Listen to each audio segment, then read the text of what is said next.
kulanti wacan oo wanaagsan khiyaarta qiimaha iyo qadarinta noqonka waa barnaamijkeena diiniga ah oo aan toddobaadkii hore su'aalo iska weydiinay waxaan u mahad celinaa dadweynaha ka soo jawaabay su'aalooyinkii ama talooyinka ka soo bixiyay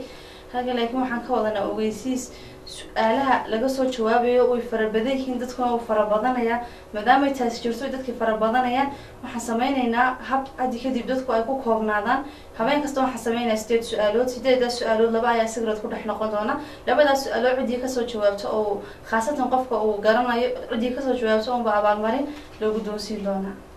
haddii aan idinku celiyo laba su'aalood ayaa sigrad ku dhextaal ku ah khaasatan anigu aan garanay labadaas su'aalood cidii ka soo jawaabto abaalmarin noqon doona cidii ka soo jawaabtay garata markaasna waxay soo sheegi doonaan meesha loogu hagaajin doono iyo goobta ugu dhow ee ka qaadan doonaan su'aalaha waxa ka koobnaan doonaan 8 su'aalood oo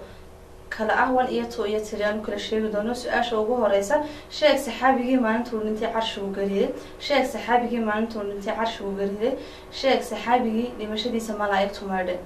sheeg saxaabigii dhimashadiisa malaa'igtu maadhay imisa suuradood imisadii ayuu quraanku soo degay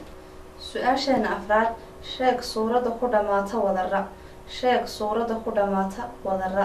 imise xadiis ayuu lahaa Abu Hurayra sheeg inta jeer ay ku jirto magaca Ilyas Quraanka sheeg inta jeer ay soo noqnoqoto magaca Ilyas ee ay ku jirto Quraanka su'aashana toddobaad sheeg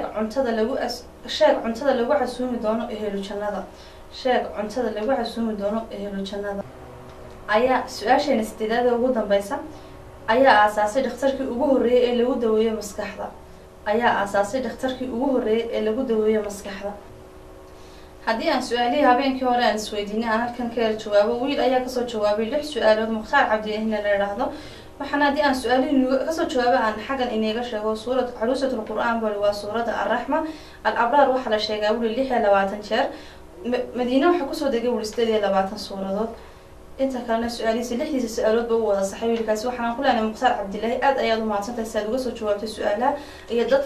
meeshaad joogtana laakiin noomaad soo sheegin aad baan kuugu mahad celinaa iyo dadweynaha faray talooyinka iyo ama doodaha ka soo dhiibsanay aad badan inuu mahadsantiin baan leenahay waxaan ku soo gabagabeynaa barnaamijkan tan iyo intan mar dambe hawada ku doono salaamu calaykum waraxmatullaahi wabarakaatuh